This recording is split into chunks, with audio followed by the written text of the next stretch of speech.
Hello on a Wednesday here at the Voice of College Football, and Wednesday is always a big day here at the Voice of College Football and across the network. Appreciate you stopping by. Best discussion, debate, and analysis. That's what we like to say. Hope you agree. And if you don't, then you can step up and become part of the discussion, the debate, and the analysis. So it's on you as a part of the Voice of College Football as well. All right, folks, we will get to your comments and questions there in the chat. We're talking about the overpaid and the underpaid in the coaching ranks today, coming off some news concerning Scott Frost's status at UCF. And let's get rid of that. 1 for 1 today. There we go, from short range. All right, again, the call-in line is there available in the chat as well. How long we stay on today is basically up to you, so we shall see. If you want to talk college football on a Wednesday. And again, Wednesday is always a big day here at the Voice of College Football. We knocked out the Ohio State show. That's at 11 a.m. Eastern time. If you don't join us for the Ohio State show every Wednesday, what's wrong with you? Come on. You either hate Ohio State or you love Ohio State. There is little in between. I think it's maybe one of the most, it's not maybe, it is one of the, and arguably the most polarizing team in college football. So join us with Steve Hellwagon and Tony Gerdeman, the best in the business, every Wednesday, 11 a.m. Eastern time. Wednesday also means this show. It also means we got the Miami show at 7. Please join us on the Miami channel with Cam Underwood from State of the U. And 8:30, back here with Leanne Herring to talk transfer portal and recruiting with you. 8:30 Eastern time tonight. The big news on the docket in terms of the network this week would be that we've got a call-in show coming up on Thursday night. So we had promised a few weeks ago call-in shows, late-night call-in shows. This is a call-in show that we do Monday through Friday, mid to late afternoon for you. I guess if you are on the West Coast, it is 1 p.m. Eastern, or 1 p.m. for you. So it's not necessarily a late afternoon call-in show, but we do this Monday through Friday. Some people have complained. When I say complain, it's not been anything overbearing, but basically said, why do we do 4 p.m., Mark? Doesn't seem like a great time. Probably isn't a great time for many of you, but hopefully more can join us as we are here each and every day. But seems to be a good time for my schedule and life calls and other work opportunities. So we have to deal with those. But we have vowed to do a late night call-in show. It would be interesting to do a late night call-in show for like every night for a few weeks and see how that goes and see if people show up. If we could get 500 people in here on a late night call-in show on a regular basis, then maybe it would pay off and I would do it all the time. But anyway, we're not going to try that out. We're going with one show per week. So we've been on Wednesday, we've been on Friday, this week on Thursday, with a spin, with a twist, because we definitely need to show appreciation for our Patreon and YouTube channel members. So if you're a Patreon member, YouTube channel member, we'll see you Thursday night at 9 p.m. Eastern time, because I want to hear from you. So if you're not going to show up, and we're not going to be discussing everything concerning, if you want to hear about college football, of course, we're here to talk college football, but also about the channel, because I want to hear from you about what you would like to see as a channel member, what you would like to see and hear. So we'll have a discussion on Thursday night as long as people show up and want to talk. So I am here and available. All right, we're going to talk some college football today. We're going to talk coaches. That's kind of been the theme the last couple weeks. I still have yet to produce the end of the coaches rankings. So check out those live streams that we did over the last couple of weeks where we talked about coaches rankings, went through my power conference coaches rankings from whatever 70 all the way up to 30. We'll release the video with the final 30 here very soon. The audio's cut. I just got to supply all the nice little graphics to go along with it. Disputed national champions. There's not been a soul. And if you're out there, please call me or leave a comment if you don't like this book. If you got this book and you were disappointed, please tell me. I am serious about that. I want to know, because we have basically gotten about 50 at least, way over 50 excellent reviews. So thank you for responding to the book. And we are looking to sell more. So we want to get a reasonably priced $9.99, folks. Where do you get a book for $9.99 these days? So College Football Disputed National Champions of the 1990s. It's not just a historical book. We take each and every season and we plot it in the BCS, the 4-team, the 12-team, and the 14-team proposed college football playoff. So again, the link's in the description section down below, or you can just go to Amazon and search Disputed National Champions. It should come up. I'm telling you, you'll like it. And have a good time with that. And let me know if you do like it.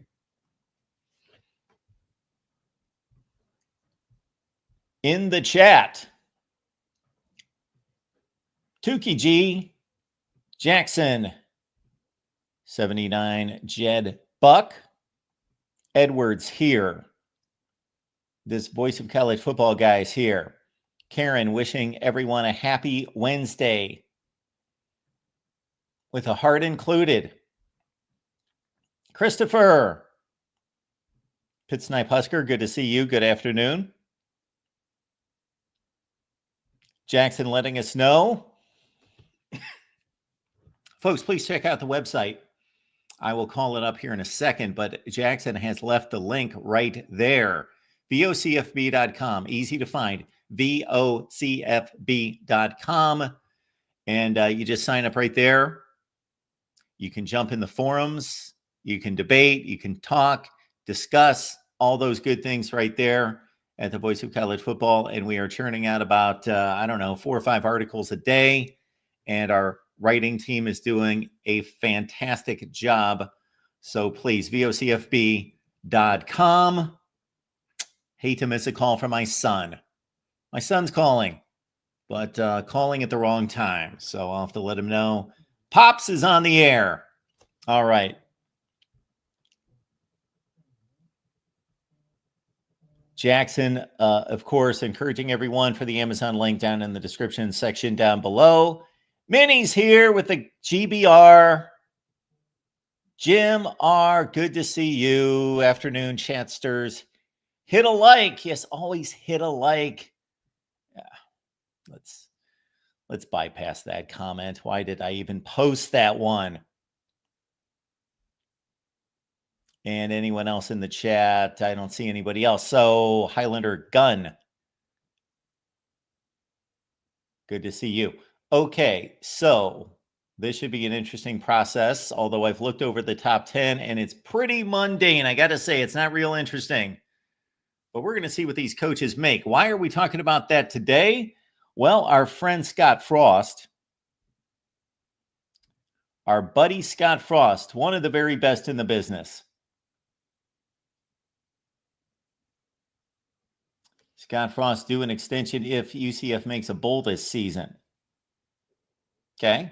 I've not read this. I don't know what this entails. I did see the dollar amount and the contract length. So as we all know, Scott Frost, of course, took the UCF job for a second time. He will receive 5 years, $22 million. So that's 5 times 4 is 20, of course. So we're sitting around, what, $4.4 million per year. So automatically, right out of the gate, that will be extended by 1 year if the Knights appear in a bowl game this season. I already have an issue with this. What are you doing, UCF? Are you that stupid? This guy can't get a job. You gave him a job, which is fine. He did a great job the first time he was in Orlando. I get it. It's fine. You know what? Well, should I go to a UCF game this year? Maybe if they play like a Thursday or Friday game. Anyway, because as soon as Orlando came out of my mouth, I thought, it's right there. This is the problem I have with this. The man has done nothing. He's done zero. He has a 5-year contract. Why? Why are you making promises? Do you know how bad a 6-6 season could look? Now, they just went 4-8. I get it. 6-6 would be an improvement technically. They could be roughly the same team and be 6-6. Why give them a contract extension? This befuddles me how these schools act. It's a 5-year contract.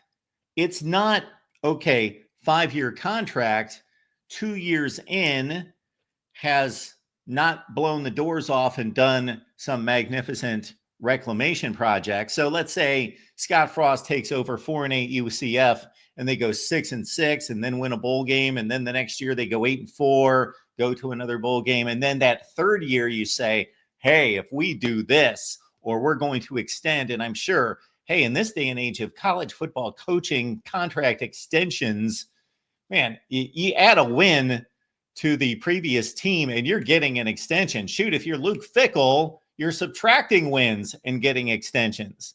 But let's stick to this case right here and why this is so utterly ridiculous. 5 years in college football is an eternity. It's an eternity. He already has a 5-year contract. UCF, you're a power conference football program. This guy needs a job. He has done zero. He has yet to win a game. Why? You're in the position of power. You have the leverage. He needs to prove himself.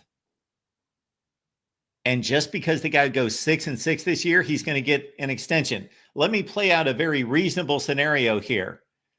UCF goes 6-6 this year. They lose a bowl game. First of all, yeah, I'll stop right there because Scott Frost at UCF, very impressive run that they had. We cannot forget that. But let's understand the situation. I don't get this. Very reasonable situation. They go 6-6. They go to a bowl game. They lose by 4 touchdowns. They finish a woeful 6-7. Okay, that's a slight improvement from what they've been. Really, it's only a slight improvement from last season. Before that, of course, much thanks to Scott Frost, UCF has been a winning football team. And then even moving to the Big 12 their first year, they went to a bowl game. So anyway, they go from 4-8. Scott Frost takes over. They go 6-6. They go to a bowl game. They lose. And then let's say he gets his contract extension for a 6th year. Is it that much of a stretch to envision how much could go wrong from 2026 until that 6th year of that contract extension? Are you kidding me? Just because he meets some like minimal mandate or minimal incentive, it's not a mandate, minimal incentive of getting to a bowl game, how does that not guard you against just complete and utter disaster after that? But you've extended to a 6th year. I posted, yeah, let's look at this.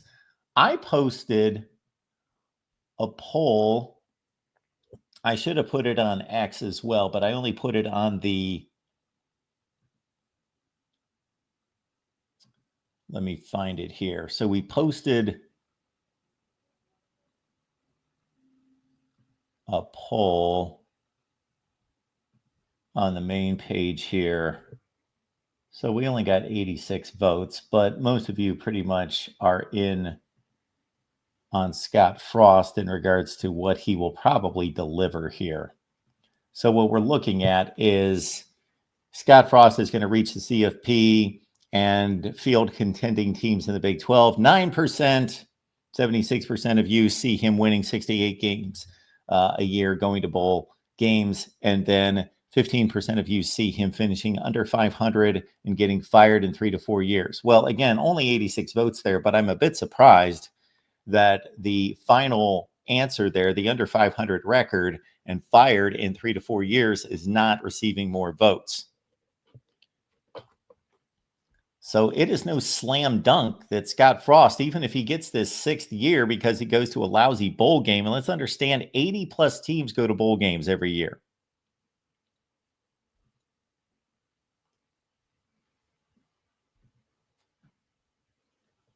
I don't get it. All right, so we're going to segue the Scott Frost news, which really isn't that big a deal, but it brings to light salaries in college football coaching.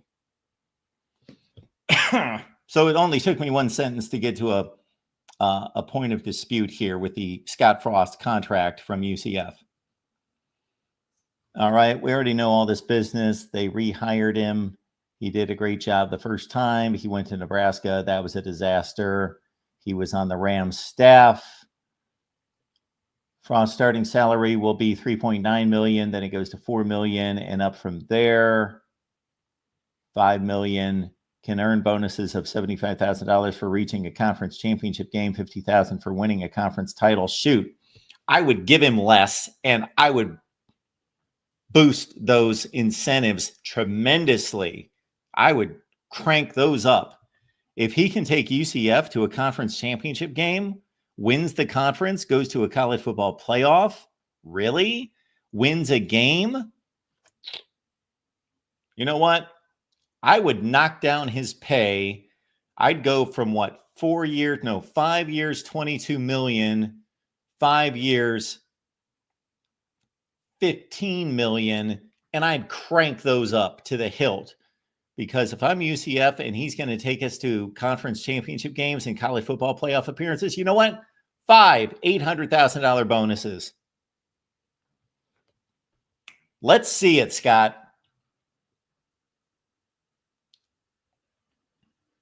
He also will receive bonuses for his team ranking in the top 20 nationally in any of 8 designated statistical categories. Don't care about that. I would not give any credence to that. I would not reward for finishing 19th in the nation in rush defense. Okay, fine. All right. Win the games. Win the games.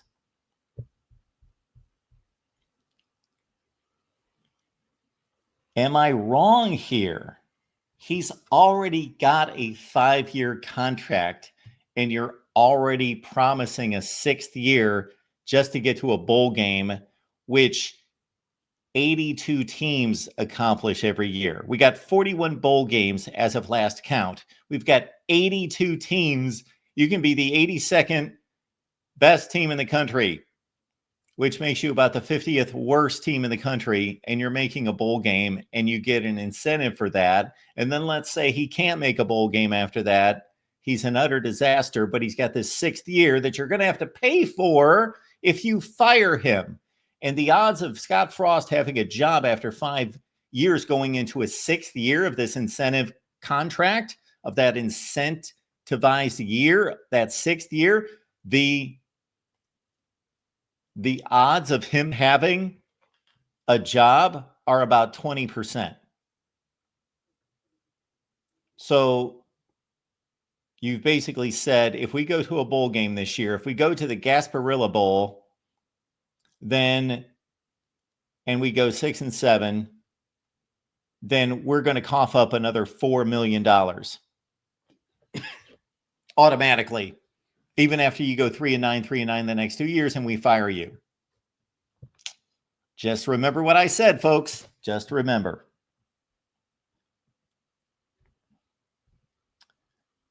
So that leads us to college football coaches' salaries. So I found this. This is the most recent.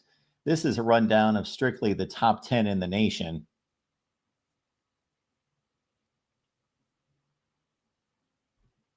And so here, just to run down the top 10, there's nothing really too egregious here. We've got Brian Kelly at $9.9 million. Is he overpaid? Yes, at this point, but by much, no. So people are going to flip out at Brian Kelly being the 10th highest paid coach in college football based on what he's done at LSU to date, which is 29-11. He went to an SEC championship game. The last couple of years have been slightly disappointing in that they had the best quarterback in football and scored a zillion points, but their defense was so awful they couldn't get past a 9-3 season, 10-3 with a bowl win, and then, of course, this past year at 9-4. But let's understand, as we saw when we went through the coaches' rankings, there aren't that many coaches that are excelling at this point. There have been so many accomplished head coaches that have left this sport. As soon as you get into the second half of the top 10 coaches in America, you can find flaws very easily. You can find flaws in the top 3 coaches in America. So that's not too bad. Now, Deion Sanders has earned his pay jump here.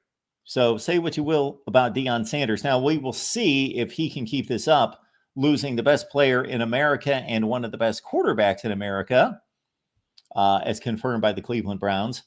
So we'll see about Deion Sanders, but he has taken a 1-win program, gotten it to 4, gotten it to 9.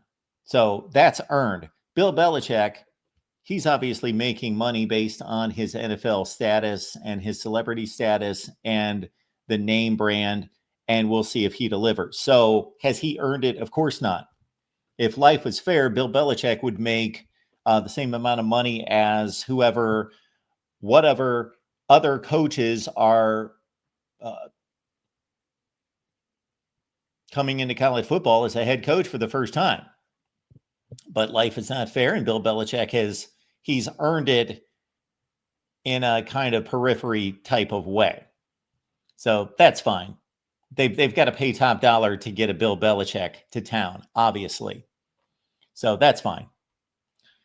Kalen DeBoer, now, as is the case with a lot of people, they swing in drastic measures to one end of the spectrum or the opposite end of the spectrum. And here's the same thing with Kalen DeBoer, because people are really down on Kalen DeBoer. It was his first year at Alabama, transition. He's got his offensive coordinator coming back from his days at Washington, Ryan Grubb, this season. Kalen DeBoer is a heck of a football coach. Yes, it was a bit of a rough ride at Alabama. They had 2 clunkers against Vanderbilt and Oklahoma. They lost 4 games. They lost the bowl game. They did defeat Georgia. So they beat South Carolina. They beat LSU. So Kalen DeBoer, he's an excellent head coach. Has he earned that at Alabama? No, but he's only been there 1 year. And obviously he had a great run before that at Fresno State and Washington and in the FCS. So I have full confidence that Kalen DeBoer is going to do a fine job at Alabama. He's going to be there for a long time. Do I think he's going to be Nick Saban? No, I don't think anyone's going to be Nick Saban, nor should anyone be expected to meet those expectations. It's just not going to happen. Just if Nick Saban, if we could add 10 years to Nick Saban's tenure and not even age him, just bring him back to like 60 years old, let him coach the next 10 years, he wouldn't meet his own standard. He couldn't continue. That's when, anytime somebody asks me, is this going to happen for this coach? Like, is Dabo Swinney going to keep this up? Like if we were sitting here in 2018, is Dabo Swinney going to continue this at Clemson? We could go back to, I'm sure, videos and live streams where I was asked that. And my automatic answer was, no, he won't. Well, you don't think he's that good of a coach? No. The odds tell us you cannot keep up that rate of winning. That success rate is not sustainable. So Kalen DeBoer is matched up against Nick Saban's best years at Alabama. Lincoln Riley at number 6, obviously, this is a huge overpay by USC. I still think Lincoln Riley is an excellent coach. I've got him ranked somewhere around the top 15 in the country. But the last 2 years at USC, of course, have been pretty bad. Pretty bad there.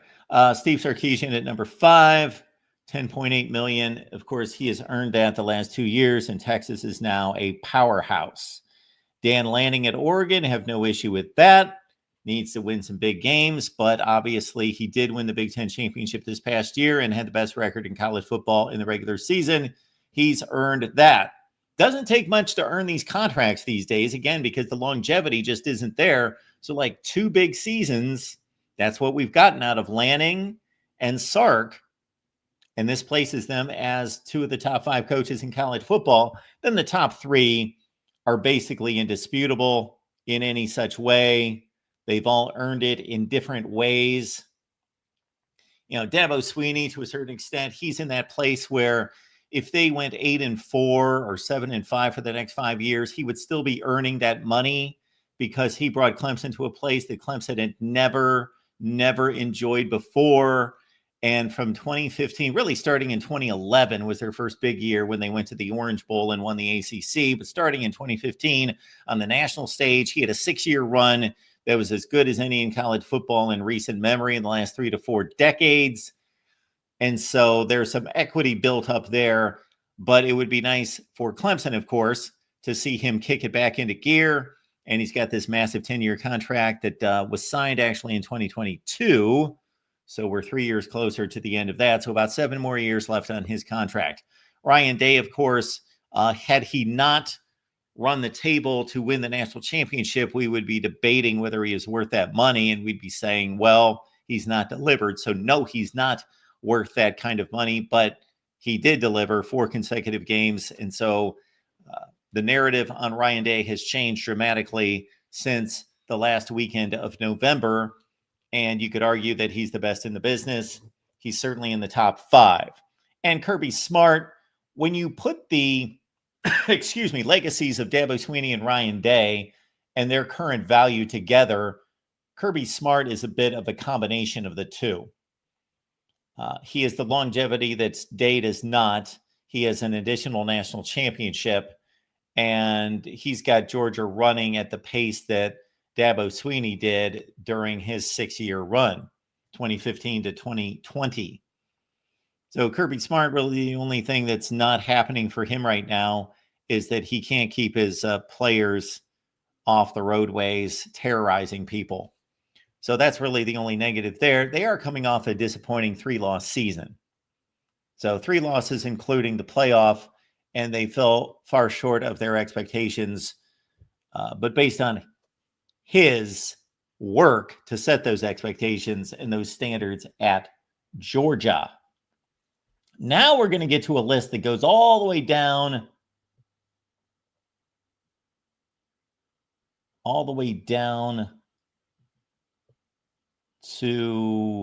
the 20th head coach, the 30th. I don't know if we've got all of them, but we're going to run down the coaches' rankings. Sid Irish states something here, and as I play with the numbers, it's kind of interesting to me because you take like a Ryan Day in a short period of time and then you extend it out. Like Ryan Day has a better winning percentage than at Ohio State than Nick Saban did at Alabama, but Nick Saban did it forever. So to be able to maintain that is crazy. And that's kind of what Sid Irish is pointing to with Kirby Smart at 105-19. So if you run the math, 72-10 for Ryan Day is better than 105-19. But to maintain that for a longer period of time, yes, is crazy because Ryan Day is going to have to go, well, he can go 33-9 to match Kirby Smart. So if he doesn't do that, shoot, if Ryan Day goes 33-9 in the next 42 games at Ohio State, he's going to be hung in effigy. So we'll see what happens there.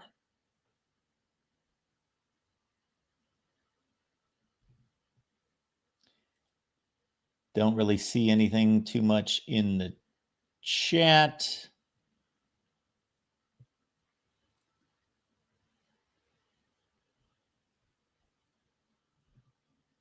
So what we're going to go to is this list. Lays them all out there. How far does this go? Look at this. I like this. Somebody was doing some homework. Okay. Now this takes us back to last October. So I'm sure there's been a few contract extensions we know of that have changed these numbers slightly, but here we go. So we know the top 10. We just looked at the top 10. So this is pretty close to what we saw with the top 10, although Lincoln Riley was at number 6. And at that point, Ryan Day got a bump from Ohio State. My cough is in order there for Mike Norvell, and excuse my cough. That thing's just not giving up. Kirby Smart, number 1. Dabo, number 2. Sark at 3. Lincoln Riley at 4. Ryan Day, Mike Norvell, Kalen DeBoer, and Brian Kelly That's your top 8. There are 2 names there that obviously do not belong. There is one egregious miss. Mike Norvell. So he's the 6th highest paid coach in college football. And obviously right now based on record, I don't believe that his program is in shambles, but wow, they got a lot to prove. 2-10 last year. The biggest plummet in the history of college football in one season. And Lincoln Riley is not delivering at USC. Not to be the 4th highest paid coach in college football. I don't have a huge issue with Lincoln Riley making that much money because I think he's worth it. But if he doesn't start to deliver results, then he's not going to be worth it. I'm basing that on his work at Oklahoma, his first year at USC, and how good of a coach I believe Lincoln Riley to be. If you would have told me 2 years ago that Lincoln Riley was the 4th highest paid coach in college football, I'd say he should be. He should not be now, based on merit. Based on merit, Lincoln Riley and Mike Norvell. Lincoln Riley should be like 20th, 25th, and Mike Norvell should be like 40th. Oh my goodness. Talk about underachieving. Mark Stoops is 9th. Now, if we were sitting here 3 years ago, I would have been applauding, saying Mark Stoops is doing a heck of a job at Kentucky. I was on the Mark Stoops bandwagon. I was applauding all that he had done for Kentucky football. But man, they have been, lousy last year, mediocre the few years before that. So it's been a long time since Kentucky overachieved and won 10 games. I think we've got to go back to 2021. So the last 3 years have not been good. He's way overpaid. Lane Kiffin doing a heck of a job at Ole Miss. He should actually be slightly higher. Eli Drinkwitz suddenly doing a great job at Mizzou. Let's understand it. Eli Drinkwitz, for the first 3 to 4 years that he was at Missouri, had a worse winning percentage than his predecessor, Barry Odom. But now he's kicked it into gear, and Mizzou is suddenly, they're a bit of a giant in the SEC. 11-2, 10-3 the last 2 years. Couple bowl wins. Eli Drinkwitz doing a nice job at Mizzou, so he's well positioned there, as is Josh Heupel. James Franklin, you could argue that he should be paid better than where that position is, but all these guys are so close. You're basically in a situation where 7 consecutive coaches are within $900,000 of each other. Brent Venables is obviously way overpaid. As we saw, Dan Lanning must have received a contract extension that bumped him from number 14 in the country to number 5 or 6, somewhere in that range. Might have been number 4. So Lanning's fine. Brent Venables, this is a make or break season at Oklahoma. I can't imagine if he goes 6-6 again that he's going to retain his job. I don't think that can happen. Mario Cristobal is probably fairly positioned well, as is Mike Gundy, who, of course, had a disastrous season last year. Edwards says Missouri has an easy schedule. Well, they played Alabama. They played Texas A&M. Off the top of my head, I think it was a fairly weak SEC schedule. Sark in Texas got the easiest SEC schedule last year, and they've got the easiest one coming up this year. So Venables overpaid. I like Brent Venables. Based on what I hear out of him, based on what I know of Brent Venables, he seems like a great guy. Seems like the type of guy that you would want leading the program and leading young men, but he's not getting the job done. Mike Gundy, put him in a lower class of Dabo Swinney. Basically, he's built up so much equity there is that he could survive some rough seasons, and you can justify paying him $7.7 million and him keeping his job. Now, Luke Fickell is obviously way overpaid. Way overpaid. He's being paid based on what he did at Cincinnati and what Wisconsin thought he was going to deliver. And obviously coaches aren't going to be, although, well, we've seen one instance. I was about to say coaches don't see their pays reduced. Of course, that doesn't happen. But that happened to Jim Harbaugh, and that happened to Brian Kelly's staff. Jedd Fisch at 19.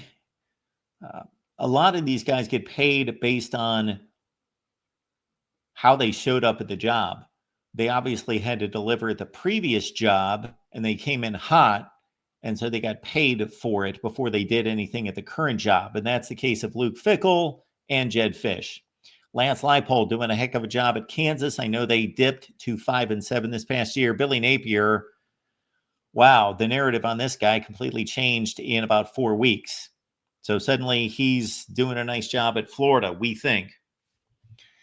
Jonathan Smith at Michigan State, another coach that it's way too early to tell, but he earned his money at Oregon State.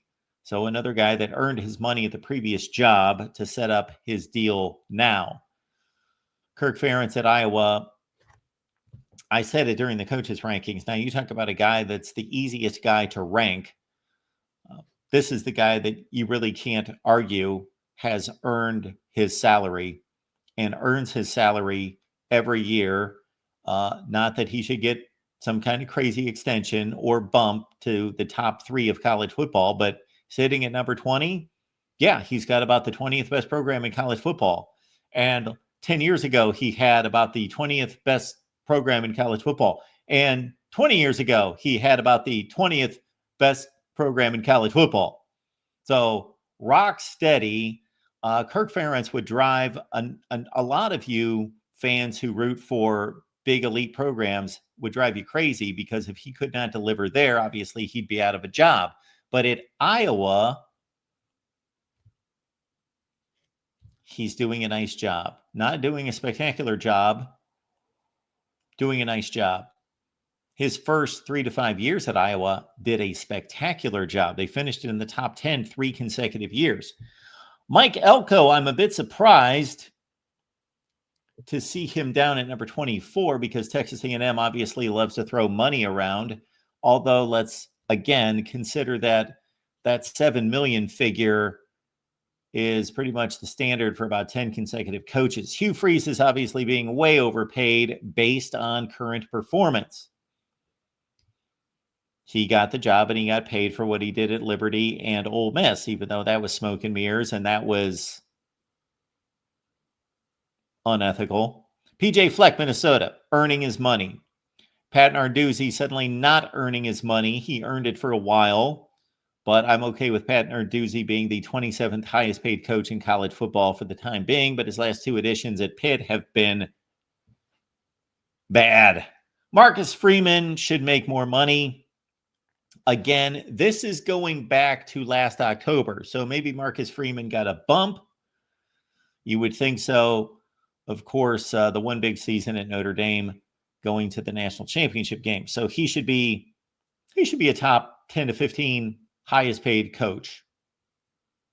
Now, going to a national championship would tell you that he should be like a top 5 highest paid coach, but he's only been there for 3 years, and the other 2 years were decent. So if Marcus Freeman can keep Notre Dame at that level and keep going to the playoffs, then he should be a top 5 to 10 coach in regards to pay. Brett Bielema, excellent coach. Kyle Whittingham's an excellent coach coming off a down year, much like Mike Gundy. Matt Rule at Nebraska. Okay, I'm fine. He's obviously a really good coach. He's done it with 2 other programs. There are signs at Nebraska that he has improved things. They were better last year.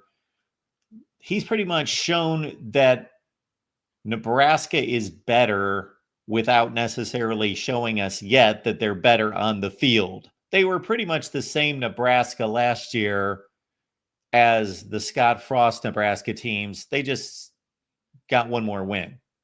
They were just able to win one more game to get to a bowl game. But they were generally the same and blowing games against the same teams by the same margin. But when you put it all together and you look at the improvement of play on the field, you look at, I just think the competency of the man has been proven in other stops, and you're seeing it in Nebraska. It's time to deliver, get to 8 wins. Sam Pittman at Arkansas is possibly on his last leg there. Shane Beamer at South Carolina is obviously a hot commodity, but it's only, I try to reserve people on these rash judgments on how big, like how hot Illinois is or how hot South Carolina is. Well, it's one season. They only did it for 1 year. But Shane Beamer's generally doing a nice job at South Carolina. And again, they're coming off of what could have been a playoff season. Greg Schiano is another version of Kirk Ferentz. He pretty much has Rutgers about where they're going to land in the best case scenario. I don't know that he can elevate them anymore. I think he's pretty much reached bowl games, and that's what he's going to do. And that's much better than what most of their history has been. Sharon Moore at Michigan obviously has a lot to prove. And he should probably have his salary cut by what? 1/6? Because he's not going to be there for 2 out of 12 games. So this is the worst attendance figure for a head coach on the sidelines. Michigan head coaches, they miss a few games a year. And so Sharon Moore is keeping up that tradition. Dave Doran at NC State. I have probably produced more content on Dave Doran than I would normally focus on any particular coach coming out of a marginal program. We'll stop at Dave Doran for the time being to see what you guys think. Mike says most universities cannot keep paying coaches and kids this kind of money. However, we do know that there's a settlement that's in play, and the framework has been approved that's going to send $20.5 million for pay for revenue distribution for these players for each one of these football programs, or I should say athletic departments. The football programs will get most of it.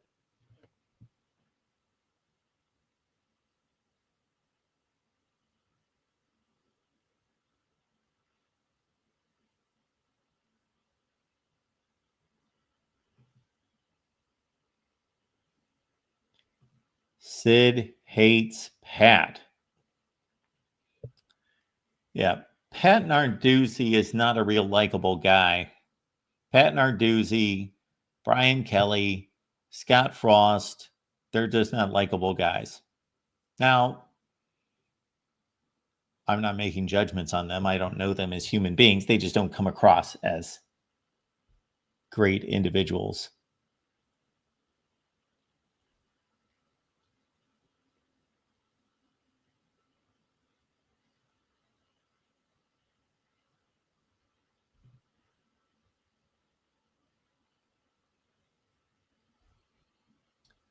All right, we'll get back at it.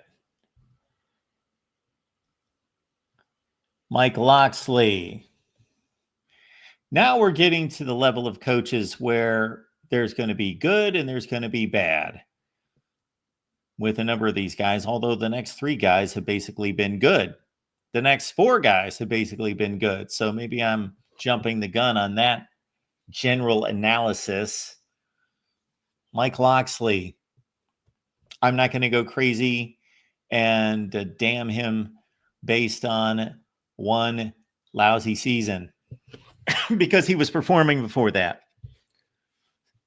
So 7-6, 8-5, 8-5. The 3 years before that at Maryland's pretty good. So let's hold off on Mike Loxley, but he seems to be positioned just about where he should be. We know Deion Sanders, that figure jumped from number 38 in college football all the way to number 8. So he's compensated now. Jeff Brom is underpaid. Chris Kleiman is underpaid. Sonny Dykes is slightly underpaid. Jeff Brom is an excellent coach. Louisville's an excellent program. He went to an ACC championship game. He went 9-4 last year. Louisville's positioned well. Jeff Brom's just first rate, first class, knows what he's doing. He should be a top 15 head coach in pay. Chris Kleiman, the same thing. He should be in the top 15 to 20. Sonny Dykes at TCU has had 2 awful seasons and then 1 miracle season and 1 good season last year at 9-4. Although if you dissect the TCU season at 9-4, it's pretty weak. Mac Brown's off to retirement. Dave Clawson is off to retirement. Brent Pry is not getting the job done at Virginia Tech. He's going into his 3rd season. He's won 6-7 games. 6-7, 7-6. Okay, time to step it up, time to prove something, Brent Pry. Your schedule's not that difficult.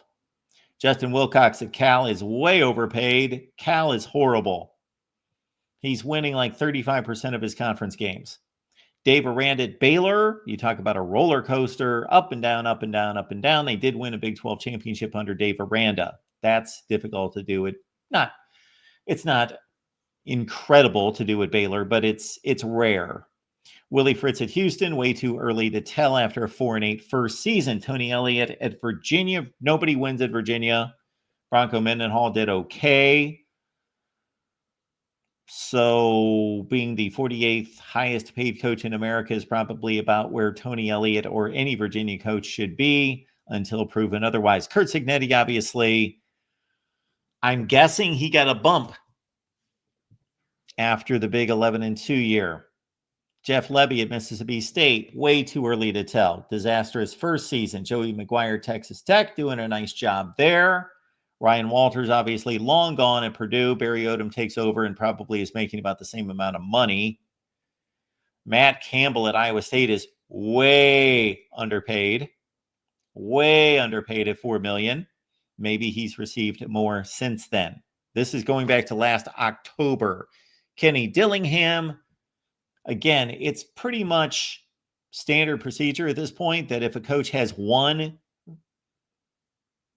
if they have one great season, forget it. You are mandated now. It's the culture to give a contract extension. But even if you get a decent season, you have a decent season, you're going to get a contract extension. So I'm assuming Kenny Dillingham got a contract extension. And he earned it. Neil Brown's gone at West Virginia. Gus Malzahn is now an offensive coordinator at Florida State. Scott Satterfield is muddling along at Cincinnati. Don't expect much from him. Deshaun Foster, the situation way too early to make a judgment there. Clark Lee at Vandy, suddenly doing a great job, was doing a horrible job at Vandy, but they had the breakout season last year. Brent Brennan at Arizona, his first year was horrible. Horrible. Brent Key should be making more than Brent Brennan. And he should be making more than Deshaun Foster. And now we're starting to get into group of 5 territory. Of course, Jake Dickert, one time at Washington State, is taking over for Dave Clawson at Wake. Alex Golesh, Jeff Traylor. Yes, these are the best coaches in group of 5 play. Those 2 are near the top of the list. Rhett Lashley at SMU, I'm going to think that he got a major bump from $2.3 million. If he did not, then he is the most underpaid coach in college football. He is the guy by far, no question. It's Rhett Lashley. But I got to think that there was an extension after going to the playoff. Jeff Monken doing a heck of a job at Army. Ryan Silverfield, ditto at Memphis. We have several group of 5 coaches ahead of Oregon State's Trent Bray, but he was just a rookie. So they've got quite a discount for a power program there at Oregon State at $2 million. But their power program days are dying out. And on down the line, nothing really stands out as being out of kilter. Barry Odom did a great job at UNLV, $1.75 million. They probably would have really maxed him out after last season, but of course he took off for Purdue. Bronco Mendenhall in New Mexico is not making anything close to what he made at Virginia. Okay, Spencer Danielson, Boise State, $1.1 million. Well, we just read the other day that he got a big contract extension. I don't remember. I think, they doubled it. That's what they did. He was at $1.1 million. He went to $2.2 million. So Spencer Danielson, and if nothing's been done with Rhett Lashley, they are the two most underpaid coaches in college football. Jason Candle's awesome at Toledo. Wins all the time. Anybody else who's really doing a big job? No. Most of these coaches, the rest of this string of coaches, they're either marginal or they just took over or they're losing. Yes, the rest of these coaches are losing. Some of them have already been fired, like Will Hall at Southern Miss. Butch Jones is turning things around at Arkansas State.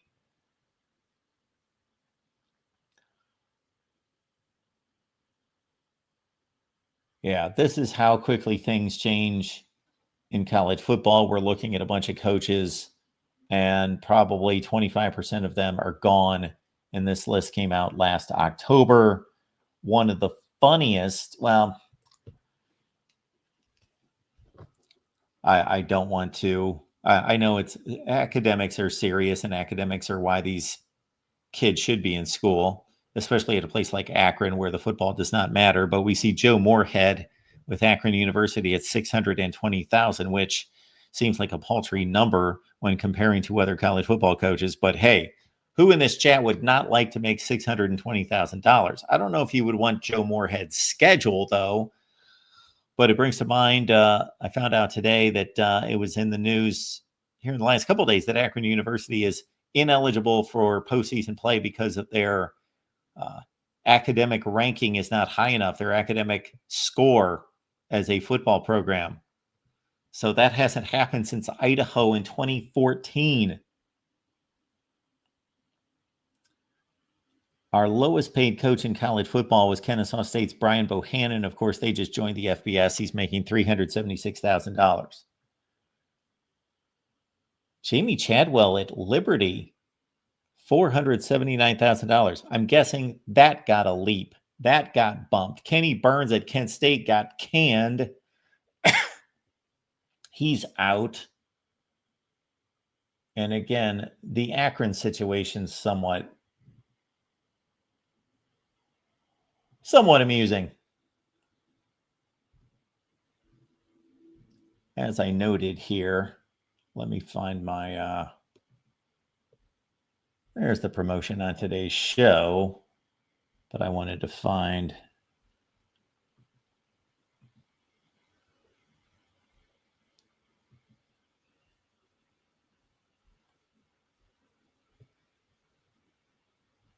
My first ever tweet on Akron University football.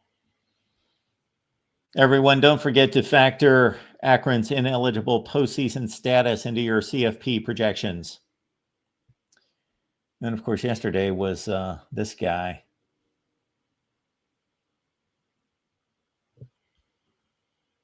And we have to acknowledge Michigan for establishing the premier program in college football for on-the-job head coaching experience for assistant coaches. They do it like no other, and they will add to their legacy, of course, this fall with 2 more games for an assistant coach. Hey, we do appreciate Mike. Mike, appreciate you being here. Thanks for showing up. Monday through Friday, everyone, 4 p.m. Eastern Time. Mike says, for being nice, Mark, go Big Red. For being nice. Okay. Most people don't like when I'm nice. They like the sarcastic Mark. Yes, the Zips, one of the great names in college football. Kalani Sitake at BYU. I don't remember seeing him. He should make a decent amount. He's doing a nice job.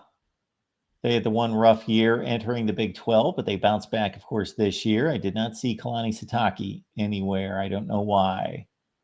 Private university, although USC is listed, I do not know.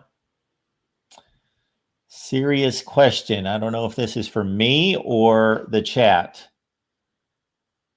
With the way college football has changed, where a head coach is now more of a CEO, do you think we will ever see a female as a head coach for college football?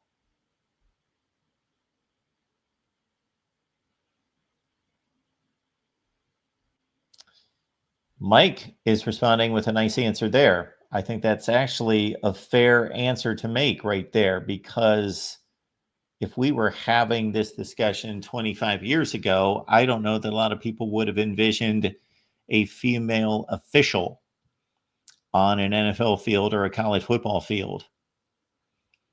But here we are.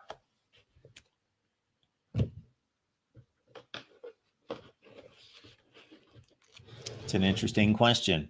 It's an interesting question.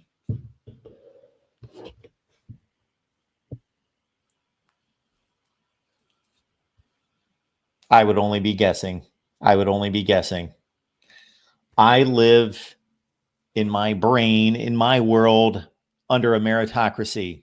So as long as somebody is capable, I do not want anything else to interrupt or get in the way of the selection of anyone in receiving a job or keeping a job or being fired from a job. I am fully invested in meritocracy. Absolutely. Nothing given that should not be given. So as long as said person can do the job.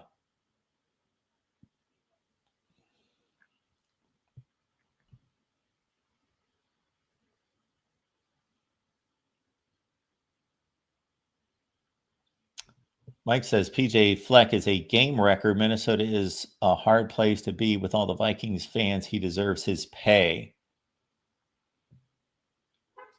He's doing a decent job. He's doing a good job. I would say that he's doing a B plus job.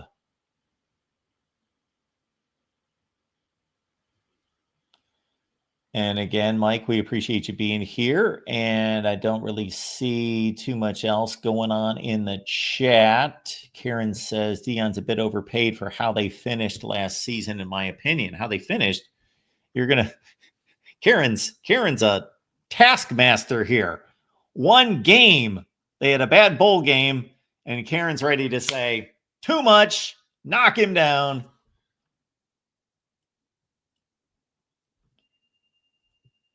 The two-time is here. Good afternoon to college football fans. John is delivering what the typical Michigan fan does, which I get it. They would like Ryan Day to stay forever. I think Ohio State fans mostly would like Ryan Day to stay forever as well. So this is something that Ohio State and Michigan fans can agree on. Keep Ryan Day. If you can win 72 out of every 82 games, then absolutely keep him around. Michigan fans want him. Ohio State fans want him. He might as well stay.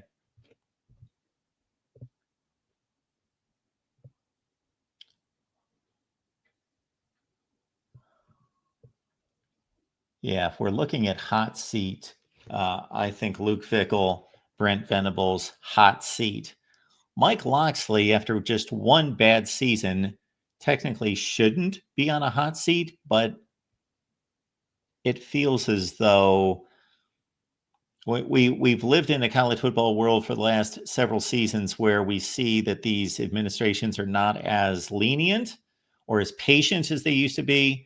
And I think much of that has to do with knowing that they need to get ahead of issues. And so if there's a downward trend in their football program, they can't just say, you know what, it would be jumping the gun with 2 consecutive bad seasons. We need to give him a third because we can list these excuses where even if the head coach is capable of bringing the program back, the trends are difficult to reverse many times.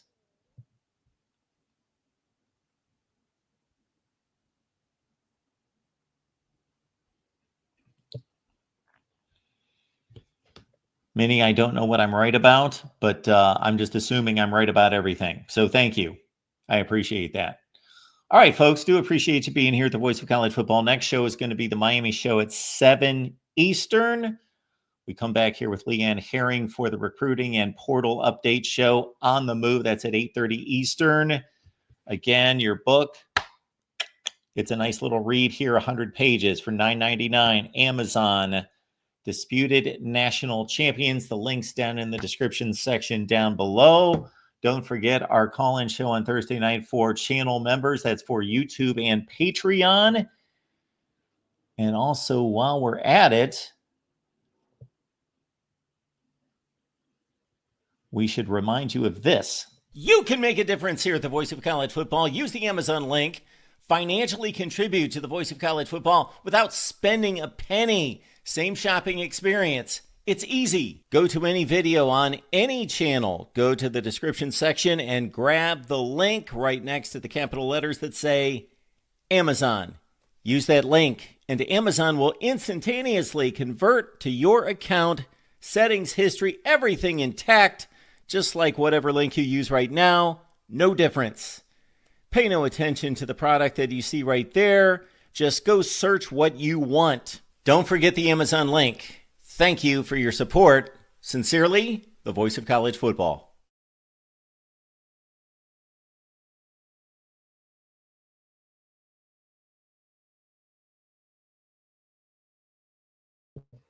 And no, I will not come back about 18 times like I did the other day when we were doing the Michigan-focused show after the Sharon Moore suspension, and there were about 14 different comments that initiated some more conversation. We will say, see you for now, and see you at 7 p.m. Eastern Time on the Miami Show.